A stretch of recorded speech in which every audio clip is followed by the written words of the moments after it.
ছোটবেলার পয়লা বৈশাখগুলো খুব ভালো ছিল। আনন্দ কাটতো, চারদিকে অনুষ্ঠান হতো। কিন্তু এখন বিভিন্ন মেলা হতো বিভিন্ন জায়গায়। কিন্তু এখন অনেক পার্থক্য দেখতে পাচ্ছি। সেই আগের দিনগুলো আর ফিরে আসবে না কখনোই। এই যে বিকালবেলা ঘুরতে বের হয়েছি বন্ধু-বান্ধবের সাথে। ভালোই লাগলো। সকালে কলেজে প্রোগ্রাম ছিল তাই বের হই নাই। কেন সকালে বেলা তো বিভিন্ন শোভাযাত্রা হ্যাঁ, থাকে। হ্যাঁ। আমাদের কলেজে প্রোগ্রাম হয়েছিল ওই জায়গায় গেছিলাম। গত বছর থেকে এই বছরের পার্থক্য কতটুকু? দিন যত যাচ্ছে পার্থক্য তত বাড়ছে। গত বছরের তুলনায় এবছর মোটামুটি ভালোই আছে। গত বছর বের হয়নি, বৃষ্টি ছিল তাই।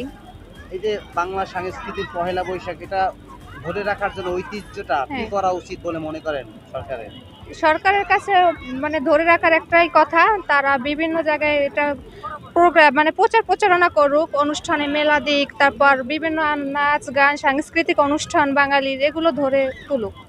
আর এগুলো দেখে আমাদের পরের প্রজন্ম শিখবে যে বাঙালির একটা ঐতিহ্যবাহী বৈশাখী মেলা বা পহেলা বৈশাখ আছে বা কিছু।